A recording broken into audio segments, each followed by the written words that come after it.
Mama. Okay, ma'am. Kaya nga sabi ko sa inyo, pag nag-practice kayo, ito yung gamitin nyo. Sige, ma'am. Huwag yung bago nyong binili. I-keep nyo yan, ha? Yung ito, lancet, pwede nyo naman itong gamitin. Kasi meron din sila pinagbibili, 50 pills. Bilhin nyo na lang din, okay? Pag nag-practice Sige, again, ma'am, please. Hindi ba nagsimula? Hindi, para makuha namin yung... Ulitin ko. sige, ma'am. Relax. Okay, listen. Okay, this is the glucometer. This is the lancing pen. This is the lancet or the needle as you call it. And we have the strip. Okay? We will be needing a... Nasaan na yun? Nasaan na yun?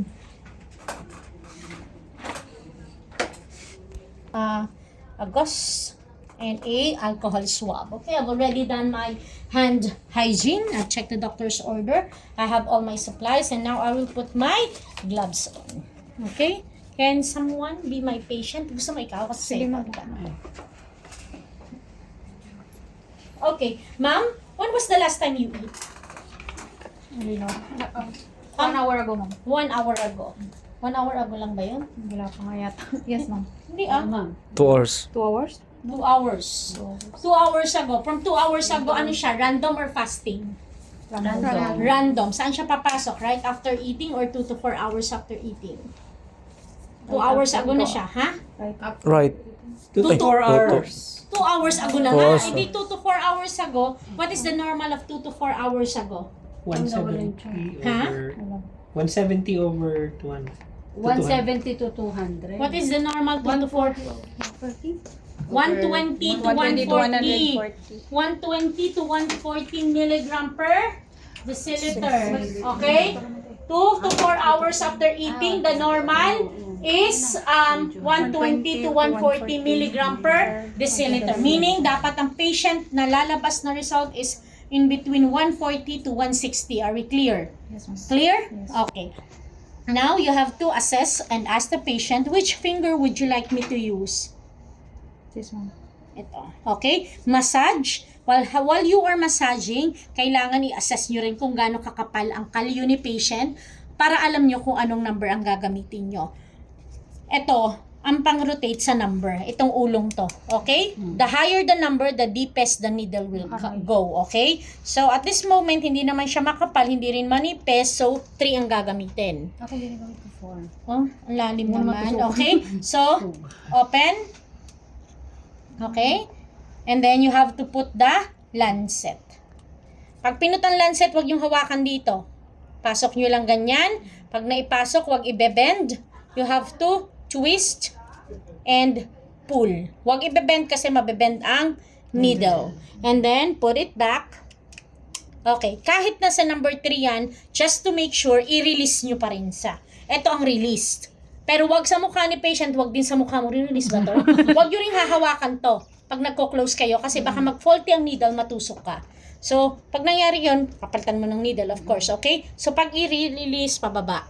Since wala namang siyang click, nasa number 3 talaga siya. Pero just to make sure, pagka-release mo, iikot mo lang at ibalik mo ulit sa 3. Na, okay? Para sure lang tayo and then, yun, kinasa ko na. Okay? Then, this is ready. Now, we have to put the strip. This is the February, tama? Ito ba yung February yung ginamit ko?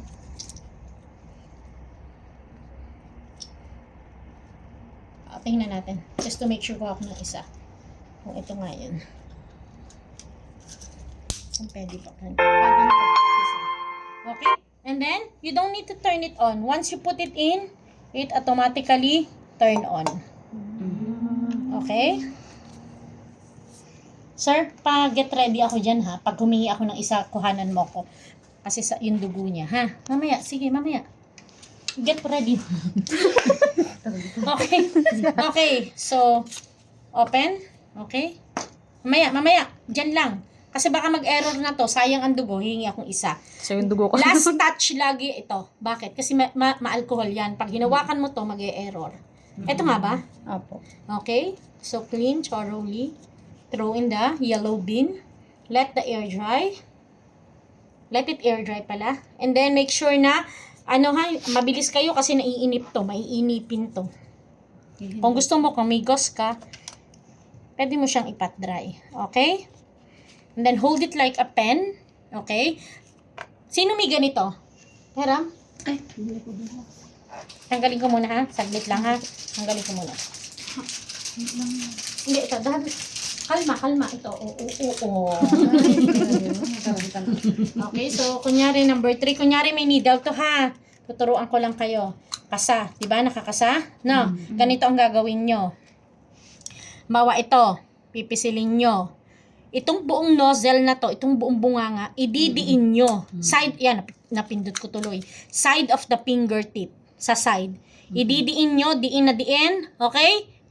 Click. Okay? Kailangan sa Yun dapat ang gagawin nyo. Huwag ganito.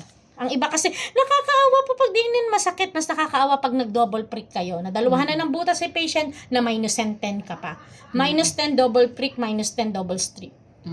Sa akin, 4 last time, hindi pumapasok. Doon.